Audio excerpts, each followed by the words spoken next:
Hello, welcome back to our series entitled Karma, Destiny and Choice. I hope you have been enjoying these extremely enlightening episodes, and I hope that you have been taking a lot of benefit from the wisdom of Sister Denise, who is a yogi practicing Raj Yoga meditation for over 45 years. Sister Denise, welcome back. It's great to have you back with us in the studio. Thank you. Thank you. Today we will be looking at the uncomfortable / controversial subject of what is sin. Now, the word creates some sense of discomfort because people do not want to acknowledge that I am doing something that's wrong. Okay. Also, because of historical reasons, people do not want to be labeled as a sinner. So it's quite a loaded term. I'd like you to unpack it for us, please. Yeah, it is a very problematical word because of the way it has been used in religious contexts for many centuries.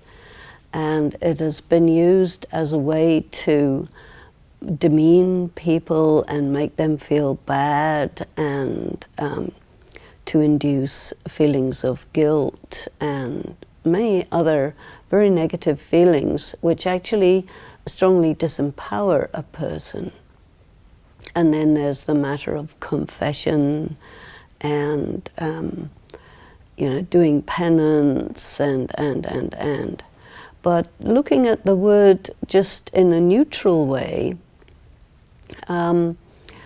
sin would be a label applied to an action which is against your conscience, number one.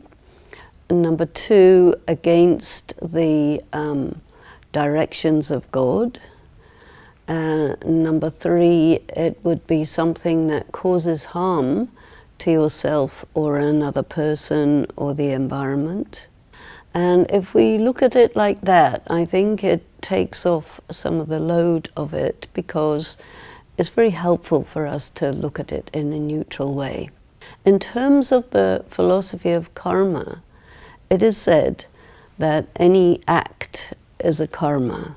And now, if an act is a negative act, that would be called a sin.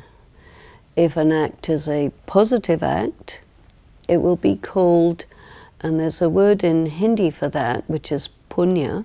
And when we translate it into English, we generally say charity, but punya extends much further than the actual meaning of charity.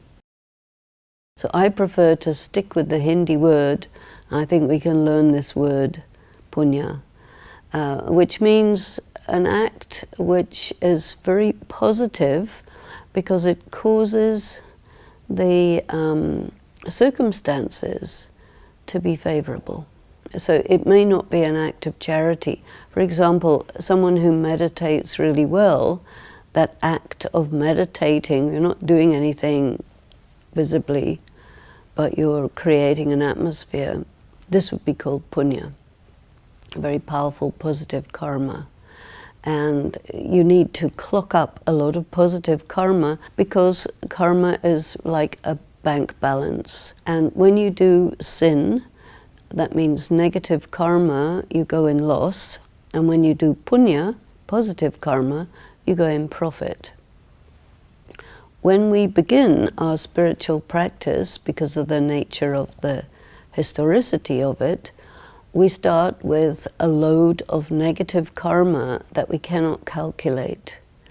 And we can't calculate it because we may have had many lives in which we have done many negative karmas as well as many acts of punya.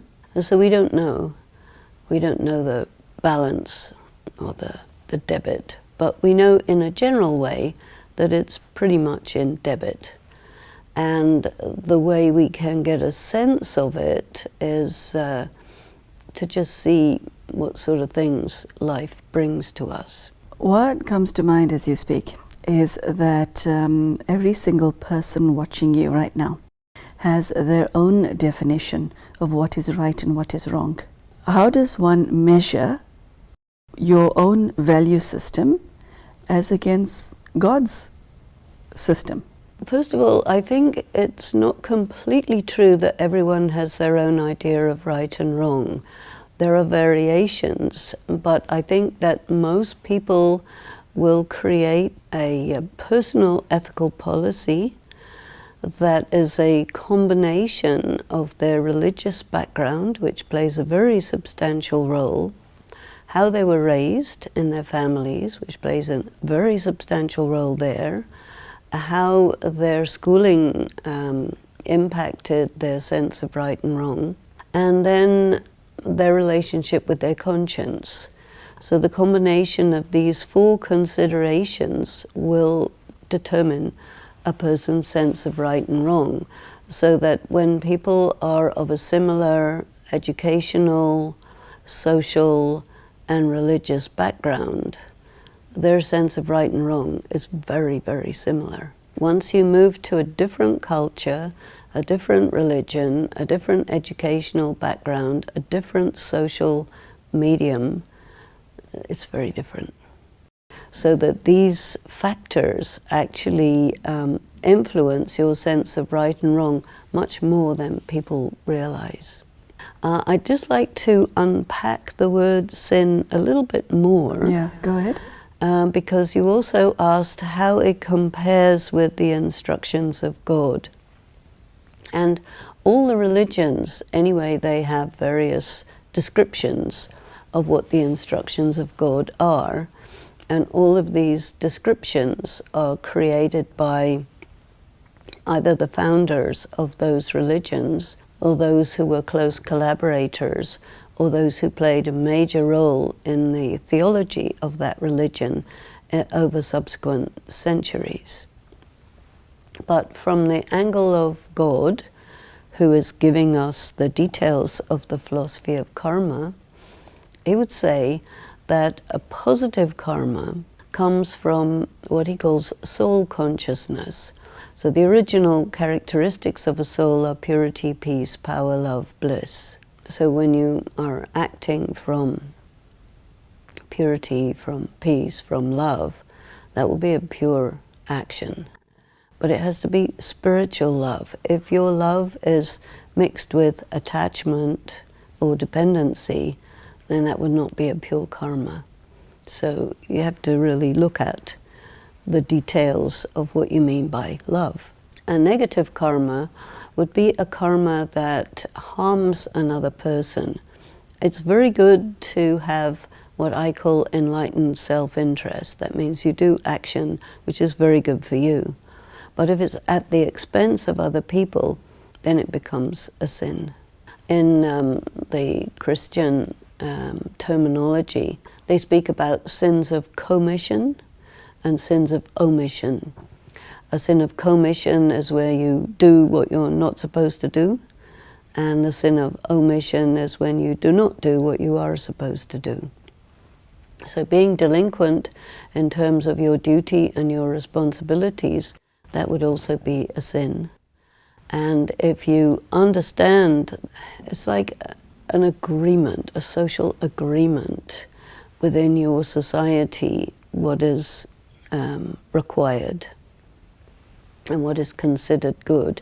And you have to balance that with this principle of God, which is coming from a place of purity, peace, love, and joy, and personal power. If you do an act based on cowardice, that would also be a sin. Any act based on personal weakness would be a sin. Then there is an additional dimension of sin which God talks about, and that, he says, is don't take sorrow. Most people think that it's, if sorrow is given to you, then there's no question, you take it.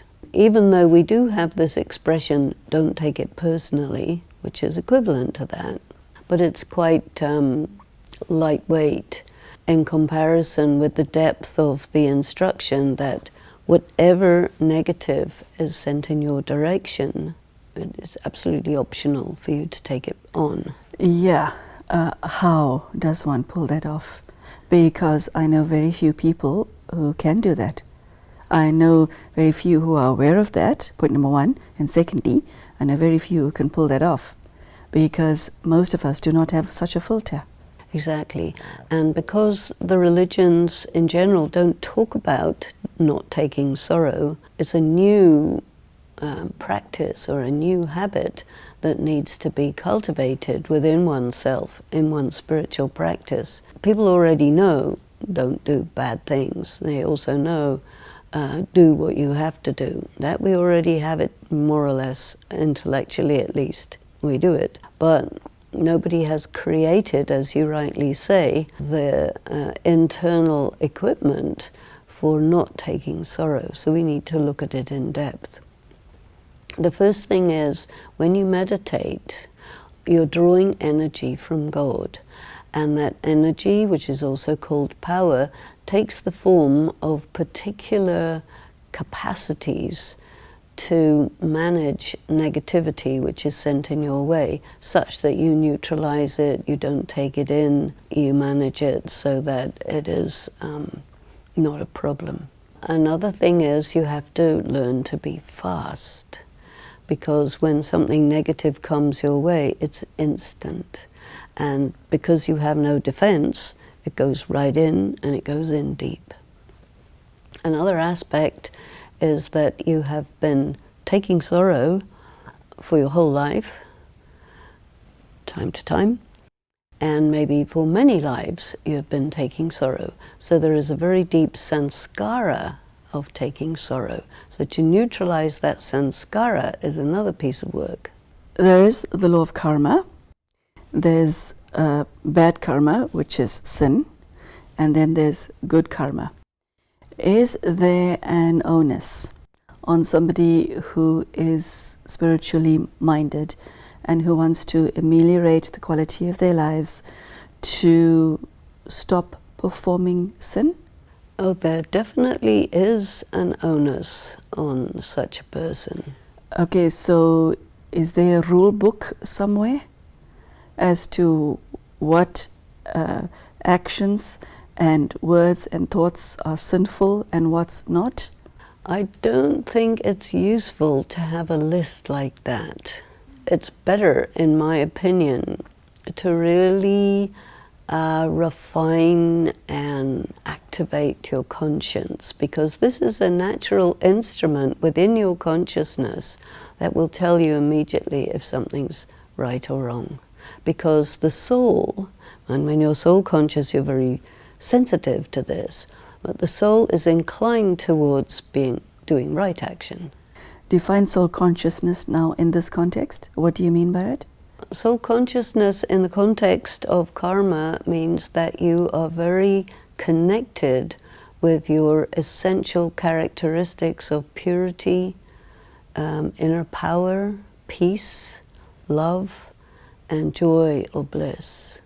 You're in your personal power, you're in your self-regard, your self-honor, and your dignity, and all these things are lined up so that how you perform corresponds exactly to what you are and who you are.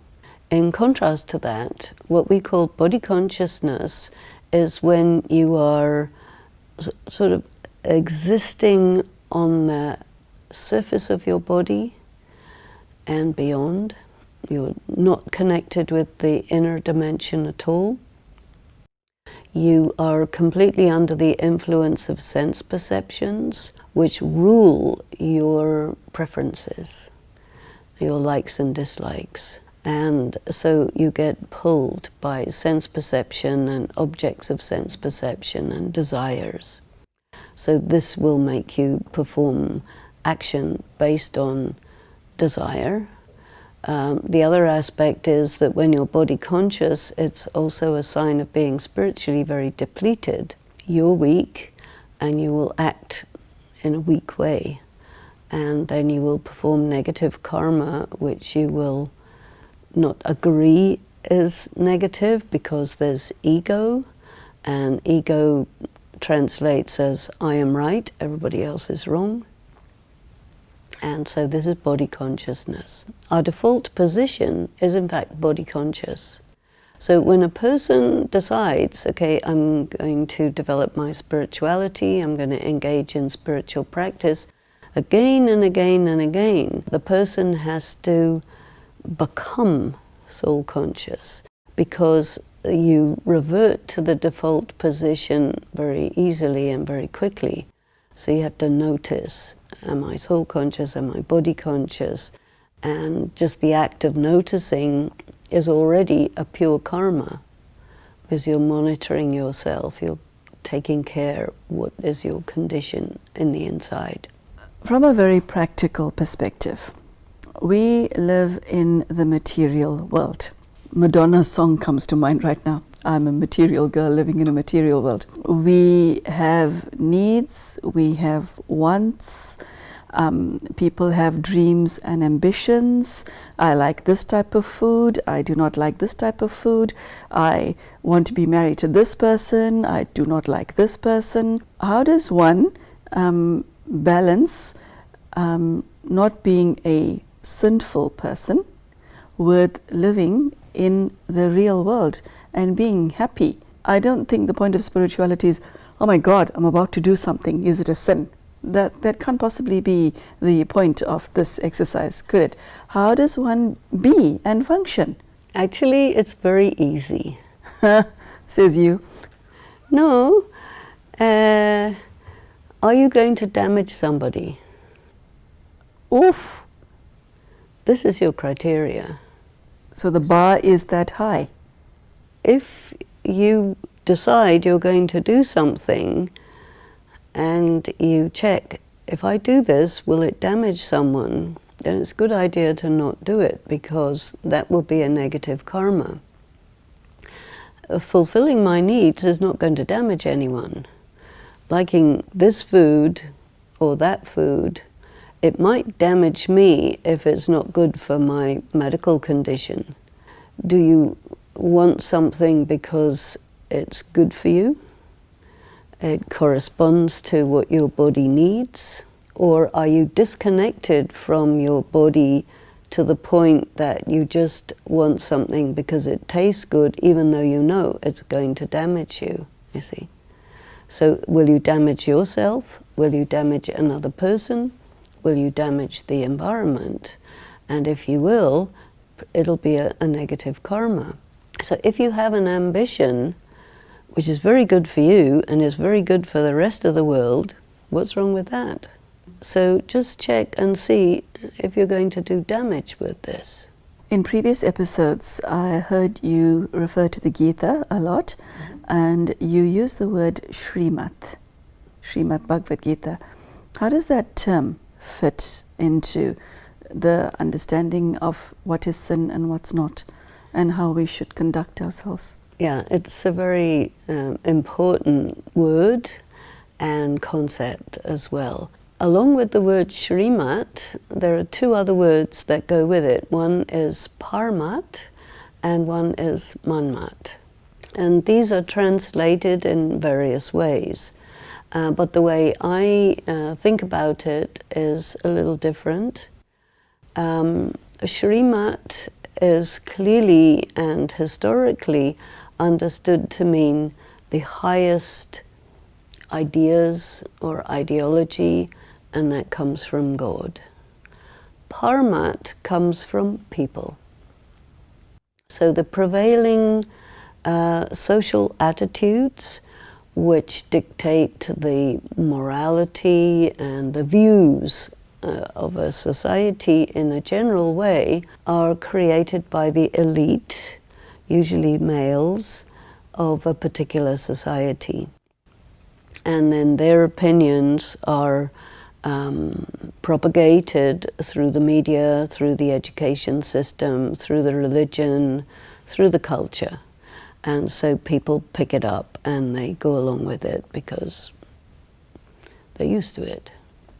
And that then becomes Parmat. People internalize this parmat, and that becomes manmat, so that you have your ideas which you think are developed by your own self, but no, they're not. They're given to you, and they're drawn into you by the culture through your, what I call external moral authorities, which are your parents, your educators, and your religious leaders. And they will talk to you about this in so many different ways through different medium. And you internalize it and you think this is your ideas. You don't realize that you've been fed. Occasionally, the internalization of the parmat, the prevailing social values, comes into conflict with the voice of your conscience. And the voice of your conscience is really your own inner voice. And to me, the conscience corresponds very much to the voice of soul consciousness. And so soul consciousness and parmat are occasionally, fairly often, at odds with each other. And then you find yourself in an ethical dilemma. That's the problem. There's a responsibility on an individual to do the inner work on, I assume, a daily basis, because we perform actions throughout the day, we speak throughout the day, and we obviously do a lot of thinking. And so we need to do prep work to make sure that we're not harming ourselves and each other. There's a French philosopher, Voltaire, who wrote a wonderful book called Candide. And the conclusion of this book is, il faut cultiver son jardin, which means you must cultivate your garden. So your life is a garden. And it's got, here we are. How apt. Look, the garden, yes. And so, you know, it looks very nice. It doesn't come like that by itself. Someone every day is removing the weeds, fertilizing it, making sure it doesn't get overgrown, trimming this and that. And so our soul is also like a garden.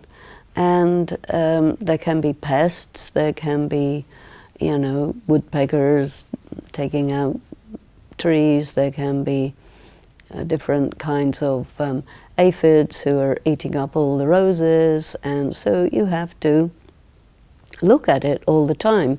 So in the same way, you're looking at yourself. This is your garden. Where do you live? You live in your mind.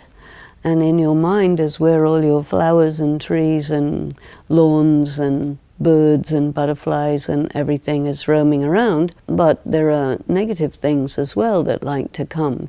And it's up to you to take them out. And this is a natural process. In England, where I come from, many people are avid gardeners. And so this is something that people can relate to very easily. And it's just a sanskar to go and see how the garden is, water it, put sunshine. As someone's listening to you, there's also an awareness that not only am I committing sins right now, unwittingly, but also I have the burden of past sin. What do I do with this? Sister Denise, I also want to know, how does an individual manage this feeling of guilt, which is a strong feeling amongst many people, guilt and shame?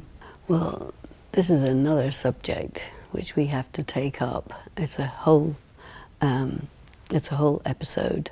Okay, so let's not answer it now then. Let's defer this conversation for another date. But one thing I can say, just briefly, is that I don't think we do things that much unwittingly, because the voice of conscience is going to be knocking on your door. It will, when you're going to do something wrong, and you will override it.